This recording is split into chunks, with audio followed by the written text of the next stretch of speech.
Welcome back friends. तो JKSSB ने आज जूनियर असिस्टेंट का पेपर कंडक्ट करवाया है, तो हम डिस्कस करेंगे कि पेपर कैसा रहा। आपको पहले मैं बता दूं, आज का जो पेपर है वही जेकेएसएसबी का जो ट्रेंड चल रहा है पिछले कुछ एग्जाम्स में, जिसमें जीके और कंप्यूटर सेक्शन को मॉडरेट से हार्ड लेवल रखा गया है और जो मैथमेटिक, रीजनिंग और इंग्लिश सेक्शन है उसको थोड़ा ईजी रखा गया है। वही ट्रेंड पिछले 3-4 पेपरों में देखने को मिला है।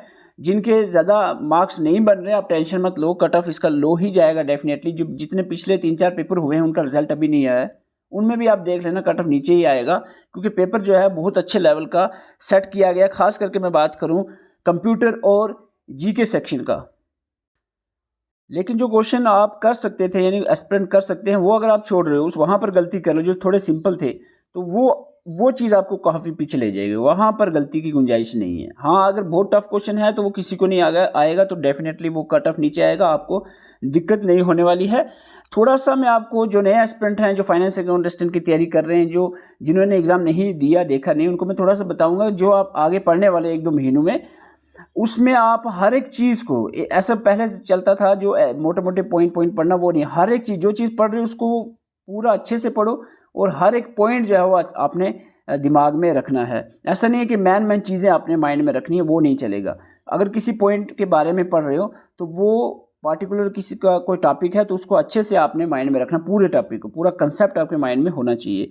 तो हम यहाँ पर डिस्कस करेंगे जो आज पेपर हुआ है। इसमें सबसे पहले जीके ऑफ जे.एंड.के 20 क्वेश्चन थे पूरे जीके के, जिसमें से 8 क्वेश्चन, 20 में से 8 क्वेश्चन जम्मू कश्मीर जीके से पूछे गए थे और 8 में से लगभग 6 से 7 क्वेश्चन आप कर सकते थे।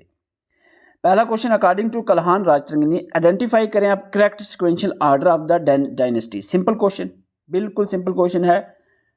बताओ क्या है, जिन्होंने पेपर नहीं दिया तो आपको बता दूं, सबसे पहले इसमें पहले गुनंदा, फिर उसके बाद गुनंदा के बाद करकोटा, करकोटा के बाद उत्पाला, देन लाहौरा। ठीक है, आपका आंसर रहेगा 1324, 1324 आपका डी आंसर रहेगा। साथ साथ में आपको मैं बताता जाऊँ, आपने अच्छे से पढ़ना है। अगर आप ऐसे करके पढ़ोगे, जैसे हमने आपको बताया ancient history, medieval history, modern history point wise, तो आपको सीधा याद रहेगा। देखो यहीं से अगर आप देखो, जो मैंने कहा था गुनंदा, उसके बाद करकोटा, फिर आगे चलो तो उत्पाला, उसके बाद लाहौर आती है। ठीक है, सीक्वेंस यहीं से समझ आ जाता है। अगर नहीं तो आप ये जब एक्सप्लेनेशन में पढ़ते हो तो यहाँ आप देखते हो गुनंदा, गुनंदा के बाद करकोटा, करकोटा के बाद उत्पाला, उत्पाला के बाद यहाँ पर आपके आएगी लाहौरा। क्वेश्चन नंबर 2 आपके सामने है, which of the following rivers are tributaries of river Chenab. इनमें से चिनाब रिवर की ट्रिब्यूटरी बतानी है। देखो ध्यान से क्वेश्चन को पढ़ना है। जब भी क्वेश्चन नहीं, जब आप तैयारी कर रहे होते हो, जो भी टॉपिक उठाते हो ध्यान से पढ़ना है। हर एक रिवर की ट्रिब्यूटरीज, उसकी ट्रिब्यूटरीज को आपने कंपेयर करना। हाँ भाई, चिनाब की ये हैं, सेपरेट करना है आपने। तो झेलम की कौन कौन सी अलग अलग याद होनी चाहिए। तो उज की बात करें तो ये रावी की ट्रिब्यूटरी है। तावी की बात करें चिनाब की है, ठीक है। पुंछ झेलम की है। नीरू, अगर आपको नेहरू के बारे में नहीं पता, आपको इतना पता चल गया कि जो उज है वो रावी की है, उज जो है चिनाब की नहीं है। ऑप्शन जिसमें 1 है वो कट गया ना, ठीक है। 1, 2 ऑप्शन तो यहाँ कट गए ना, क्योंकि उज नहीं है चिनाब की ट्रिब्यूटरी। 2 ऑप्शन कट गए यहाँ पर, क्लियर, ओके। पूंछ आपको पता है झेलम की है, तीसरा भी नहीं होना चाहिए, तो ये तीसरा भी नहीं है, तो आंसर आपका यहाँ निकला था, अगर आपको नीरू का नाम भी पता हो। हालांकि नीरू भी यहाँ पर बताई जा रही है, ठीक है। ऐसे आपने क्वेश्चन को टैकल करना है। जब आप रिवर में देखते हो तो रिवर, आप जब चिनाब को देखते हो तो यहाँ पर आपको मसूदार दिखेगा, तावी दिखेगी। तावी आपको पता चल गया, ठीक है। एक ऑप्शन आपका क्लियर है, चिनाब है की ट्रिब्यूटरी है। नीचे अगर थोड़ा आप जाते हो, यहाँ पर आपको नजर आएगा उज रिवर। यहाँ पर आपको लिखा है उज रिवर जो है ये ट्रिब्यूटरी है किसकी, रावी रिवर की। ऑप्शन क्लियर हो गया। उसके बाद थोड़ा ऊपर जाओ, अगर आप पुंछ का देखो तो पुंछ रिवर यहाँ पर आपको मिलेगा, कहाँ जी, इधर मिलेगा आपको ये पुंछ रिवर। पुंछ रिवर जो है वो किसकी ट्रिब्यूटरी से, लेफ्ट बैंक ट्रिब्यूटरी किसकी है, ये है ट्रिब्यूटरी जी आपकी झेलम की, ठीक है, झेलम। तो आपका क्वेश्चन इस तरीके से निकल आता है। Question number 3, Dachigam national park is located in which mountain range. Simple question था, लद्दाख में तो है नहीं है, जंस्कर में कहाँ चले जाएगी, ये कराकोरम में किधर होगी। सिंपल है, जबरवान रेंज, हालांकि लिखा भी था हमने जबरवान रेंज। यहाँ पर अगर आप जब पढ़ते हो डच्चीगाम नेशनल पार्क के बारे में, location 22 kilometre from Srinagar, Zabarwan range यहाँ पर लिखा हुआ, हालांकि ऑप्शन ही इसके इजी थे। Question number 4, which of the following statement about the geographical characteristics of Jammu region is correct. Jammu city is situated on a series of uneven ridges of low heights in the Shivalik hills. बिल्कुल correct है। तो यहाँ पर ये option correct रहेगा। इसका मतलब एक तो आपका neither of the above correct का ये वाला ऑप्शन कट जाएगा। It is surrounded by Ladakh range to the north. ये पॉइंट सीधा गलत है। नॉर्थ में तो हिमालय आ जाएगा, सॉरी मिडिल हिमालय वाला पीर पंजाल एरिया है, तो ये गलत है। Ladakh in the north of the Shivalik Jammu जो है, Jammu it is surrounded by Ladakh range in the north. Jammu के नॉर्थ में लद्दाख रेंज, तो ये गलत रहेगा। तो आपका आंसर सीधा रहेगा ओनली वन करेक्ट। क्लियर। बहू फोर्ट के बारे में आपको मैंने बताया कि बहू फोर्ट जो ancient fort is in Jammu believe to have been originally built by Bahulochan about 3000 years ago. It was refurnished by the Dogra rulers in 19th century. Gulab Singh ने इसको रिफिनिश किया। क्या ये बात तो आपको बताई थी हमने। Just beneath the fort in is the terraced Bagh Bahu garden, आपको पता ही है उधर है, तो ये बताने की जरूरत सबको पता है जम्मू कश्मीर में कि बहू जो फोर्ट है उसके नीचे बाग बहू है, गार्डन है। तो ये स्टेटमेंट तो है ही करेक्ट। तो इसका आंसर सीधा सीधा रहेगा 1 2 3, तीनों स्टेटमेंट करेक्ट है। यहाँ पर अगर आप बताएं आपको, तो ये लिखा है आपको कि बहुलोचन ने ये बनाया था। इसके बाद आपको बता दें इसको रिकन्स्ट्रक्शन इसकी जो की गई थी उतार देव, लेकिन उसके बाद देन गुलाब सिंह ने भी इसको गुलाब सिंह देन रणवीर सिंह यानी डोगरा जो राजा थे उन्होंने भी इसको रेनोवेट किया था। तो इसका आंसर आप इजीली निकाल सकते थे। अच्छा, इस क्वेश्चन की अगर हम बात करें, which Kashmiri art form is describe by the following line. 3 point दिए हैं, आपने बताना है किस को फिट होंगी। ये नीचे रौफ, चक्री, बन पत्थर, हफीज़ा डांस, इनमें से किसके बारे में बताया जा रहा है। It is traditionally folk theatre style combination. एक ही लाइन से आंसर निकल जाता है। ट्रेडिशनली थिएटर स्टाइल जो है, इनमें से थिएटर स्टाइल जो है वो सिर्फ बन पत्थर है, तो आपका आंसर यहीं से निकल आता है। हालांकि थोड़ी सी कन्फ्यूजन ऑप्शन में डाली है इन्होंने। It differ from the other form and it features a single performer who perform dance and play music. यहाँ पर भी ग्रुप होता है, लेकिन बाकियों में भी ये मैच नहीं कर रही है। लेकिन ओवरऑल जो हम देखें तो मोस्ट सूटेबल आंसर इसका बन पत्थर ही रहेगा। यहाँ पर आपको बता दें बन पत्थर को अगर आप देखते हो, बन पत्थर is a theatre dance form of Kashmir. बाकी कोई आपको थिएटर डांस फॉर्म नहीं दिखेगा। Captivating the dance of Kashmir that involves the play between the dance, whole act resolve around the daily lives, traditions, everything instantly corrected। तो यहाँ पर एक point से भी आंसर यहाँ पर निकल सकता था। Question number 7, which of the following statement about the Mughal garden in Kashmir are correct. Nishat Bagh laid its foundation, ये 16 कुछ में हुआ था, 31 में शायद, तो 17th सेंचुरी सही बात है। Located directly near the eastern bank of the Dal lake, ये स्टेटमेंट तो करेक्ट है, ठीक है। 2 most important structures with in the Shalimar Bagh are pink pavilion, जिसको दीवाने आम जोन कहते हैं of the garden, and the black pavilion which is located in the Diwana Khas. अच्छा Bal Bagh also known as Shahbaz Bagh during the Mughal period in the memory of Mughal एम्पीरियर Jahangir. तो यहाँ पर थोड़ा सा ये क्वेश्चन टफ हो रहा है, और यहाँ पर आंसर रहेगा, ये जो स्टेटमेंट तीनों हैं ये करेक्ट है, आंसर ए रहेगा। इस क्वेश्चन में अगर हम बात करें, 8 क्वेश्चन पूछे गए थे, 2 अभी तक, अभी एक अभी तक मैं बता रहा हूँ थोड़ा टफ था। 8वां क्वेश्चन है, इसमें भी आप देखो करंट अफेयर का है, फरवरी का करंट है 2026 का। Census planned in 2026 in early 2026 aim to conservation of which species. देखो इतना तो आप सेंस लगा सकते हो कि हिमालयन ब्राउन बेयर और स्नो लिपर्ड, क्योंकि हिमालय लद्दाख एरिया में ज़्यादा है, तो ये इन दोनों के बारे में तो नहीं होगा। हंगूल और मारखोर में आप टिक करोगे, तो 50-50 जब आपके पास ऑप्शन आता है तो आप इसको टिक लगाया करें। हालांकि ये जो था मारखोर के बारे में था, ये आंसर रहेगा। अब क्वेश्चन नंबर 9 है, और यहाँ से शुरू होता है जीके ऑफ इंडिया। 8 क्वेश्चन, 20 में से 8 जम्मू कश्मीर की जीके से पूछे गए थे। क्वेश्चन नंबर 9 है, with reference to the Indian freedom struggle consider the following event. तो इवेंट आपको पता है, क्रोनोलॉजी पूछते हैं तो क्रोनोलॉजिकली आपने याद रखना है, और ये तो आप समझ सकते हो पूना पैक्ट। जब सेकंड राउंड टेबल कॉन्फ्रेंस में जाते हैं ये लोग, तो वहाँ पर आपको पता है कम्युनल अवार्ड का मसला उठता है, तो उसके बाद ही गांधी जी जो है वो नाराज़ हो जाते हैं। फिर उस नाराज़गी को दूर करने के लिए पूना पैक्ट होता है गांधी जी और अंबेडकर के बीच में। इतना आपको पता है कि सेकंड राउंड टेबल कॉन्फ्रेंस के बाद पूना पैक्ट हुआ, यानी ऑप्शन में 3 जो है वो 1 के बाद होगा। 3 1 के बाद जो है वो आपका एक ही ऑप्शन में है। क्लियर। ओके, तो आपका आंसर रहेगा बी। ये इस सीक्वेंस जैसे आपको नोट्स पे लिखा है आप उसी सीक्वेंस में पढ़ें। फर्स्ट राउंड टेबल कॉन्फ्रेंस होता है, उसके बाद नाराज़गी हो जाती है, कोई अटेंड नहीं करता है। गांधी इरविन पैक्ट जो है इधर होता है 31 में। उसके बाद जो है सेकंड राउंड टेबल कॉन्फ्रेंस होती है, उसके बाद कम्युनल अवार्ड आता है, फिर पूना पैक्ट होता है। तो ये सीक्वेंस आपको याद रखनी है।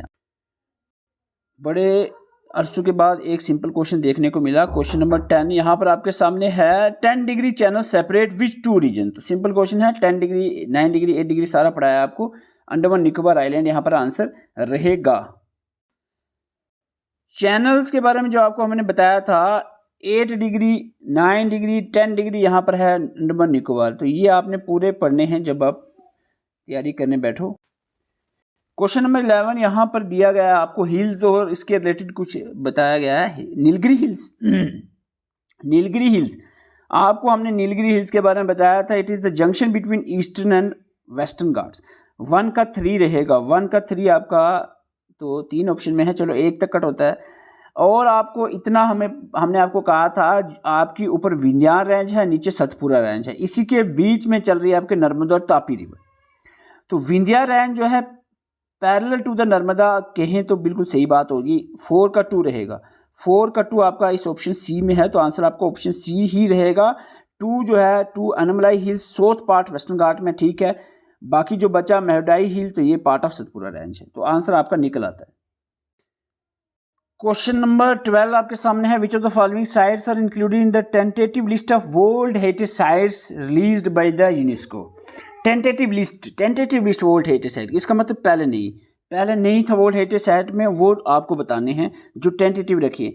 इतना तो आपको हमने बताया है कि Kanchenjunga national park already world heritage site है, तो ये टेंटेटिव लिस्ट में तो हो नहीं सकता। इसका मतलब 1 तो ऑप्शन में होना नहीं चाहिए, तो 2 कट गए। ऑल ऑफ द अबव भी कट गया और इस बी ऑप्शन भी कट गया, इसमें 1 दिया। क्लियर, 2 ऑप्शन इसी से कट जाते हैं। और अगर मैं आपको पूरी लिस्ट बताऊं, यहाँ पर मैंने आपको जो कल्चर वाली नोट्स दिए उसमें लिस्ट पूरी दी है, तो उसमें आपका कंचनजुंगा के साथ साथ रॉक शेल्टर भीमगेटा भी दिया है, तो 4 भी दिया है। इसका मतलब है 4 भी ऑप्शन में 6 भी ऑप्शन में नहीं होगा, तो आंसर आपका सी रहेगा। तो ऐसे आपने घुमा फिरा कर आंसर निकालना होता है। क्वेश्चन नंबर 13 को देखें तो which Koppen climate type is describe by the following characteristics. Average monthly temperature rarely falls between, बहुत कम होता है कि 18 डिग्री से कम जाए, यानी एवरेज टेम्परेचर ठीक ही होगा। रैनफॉल काफ़ी दी है, 2000 mm से ज़्यादा होगी डिस्ट्रीब्यूटेड, और evenly through out the year जो है रैनफॉल डिस्ट्रीब्यूट होती है इवनली। ह्यूमिड कंडीशन होगी विच support the dense evergreen forest होगा। देखो हॉट डेजर्ट में डेंस फॉरेस्ट, तो रैनफॉल ऐसा तो होगा नहीं, ठीक है। एवरग्रीन फॉरेस्ट है तो आप सबको अंदाज़ा हो जाना चाहिए एवरग्रीन फॉरेस्ट है तो कौन सा रहेगा, ट्रॉपिकल रैन फॉरेस्ट ही रहेगा। बी आपका आंसर, क्योंकि एवरग्रीन फॉरेस्ट दिया है, रैनफॉल भी ज़्यादा और ये टेम्परेचर भी ठीक ही है, तो ये आपका ट्रॉपिकल रैन फॉरेस्ट ही आंसर बनता है इसका। आप कहोगे ये कैसे बनता है सर? देखो मॉनसून में कहूँ तो वो पार्टिकुलरली टाइम पर मॉनसून होता है, तो एवरग्रीन फॉरेस्ट का नहीं कंसेप्ट आएगा। सवाना यहीं रह नहीं सकता, हॉट डेजर्ट तो होगा ही नहीं, तो आपके 2 में से ऑप्शन रहते हैं, सीधा आपका ट्रॉपिकल रैन फॉरेस्ट ही आंसर बनेगा। क्वेश्चन नंबर 14 की बात करें, वेटलैंड दी है, स्टेट दी है। आपको कोल्लूर लेक के बारे में, लेक्स में अगर आप देखो तो इतना आपको बताया है, कोल्लूर लेक जो है वो आंध्र प्रदेश में, तमिलनाडु में तो है नहीं, ये पेयर गलत हो गया आपका, ठीक है। ऑल ऑफ द अबव उसका मतलब होगा ही नहीं आंसर।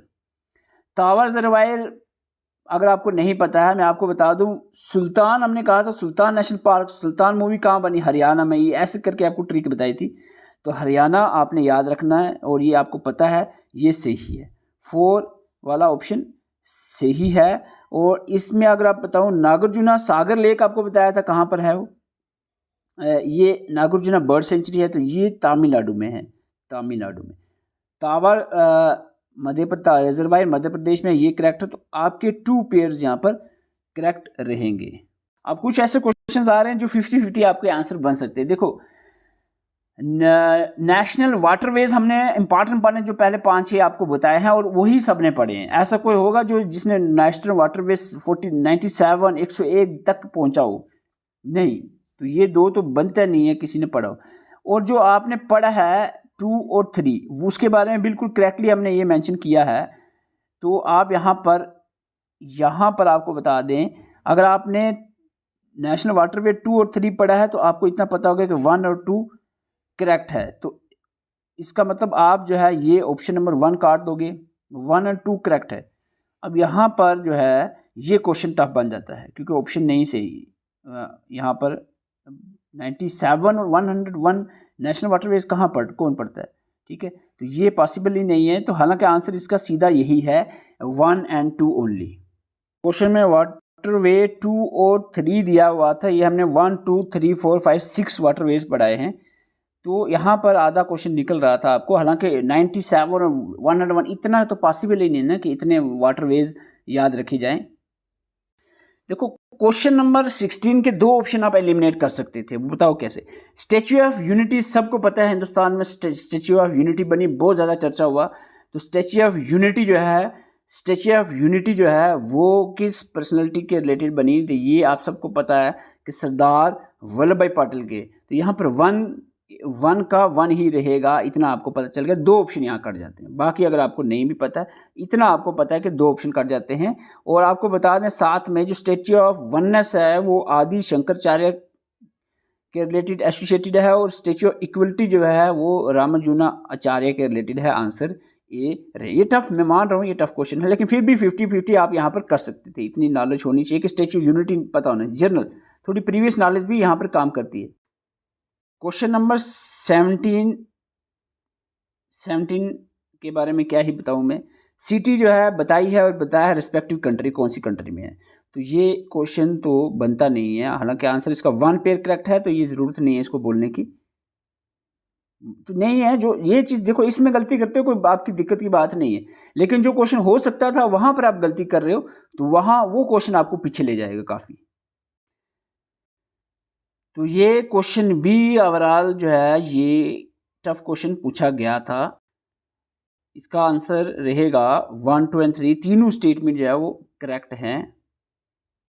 ये भी टफ क्वेश्चन था और इसका आंसर है 1 और 2। पहली और दूसरी स्टेटमेंट करेक्ट है, तीसरी गलत है। अब इनके पीछे मत पड़ जाना कि यही पढ़ लो, हम टिक्का मांझी मोबिलाइज किया है। तो ये भी कहीं ना कहीं टफ क्वेश्चन बनता है और इसका आंसर 1 और 3 है। 1 और 3 स्टेटमेंट करेक्ट है, दूसरी स्टेटमेंट यहाँ पर गलत दी गई। तो ओवरऑल हम अगर देखें 20 में से 15 जो है स्कोर, या 15 नहीं, हम 14, 20 में से 14 स्कोर होने चाहिए अगर आपने अच्छे से मेहनत की, अगर आप कट ऑफ में आना चाह रहे हो। क्योंकि इंग्लिश और वो रीजनिंग मैथ पोर्शन इजी दिया गया है, यहाँ टफ है। तो क्योंकि पोस्ट भी उस हिसाब से देखना है ना, पोस्टें 200 कुछ है, तो कट ऑफ तो डेफिनेटली उस हिसाब से आगे जाएगा, लेकिन पेपर के हिसाब से पीछे आएगा। इतना भी पीछे नहीं आ जाएगा कि 50 से पीछे आ जाए। तो अभी तक हम इसकी बात कर रहे थे, आगे हम देखेंगे।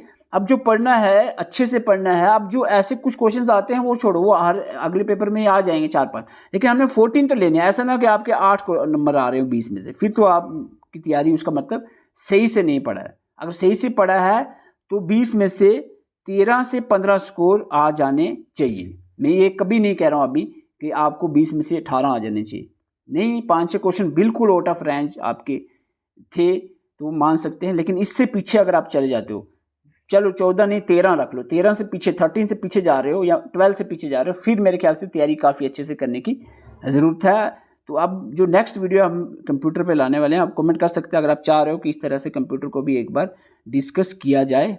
Thank you for watching.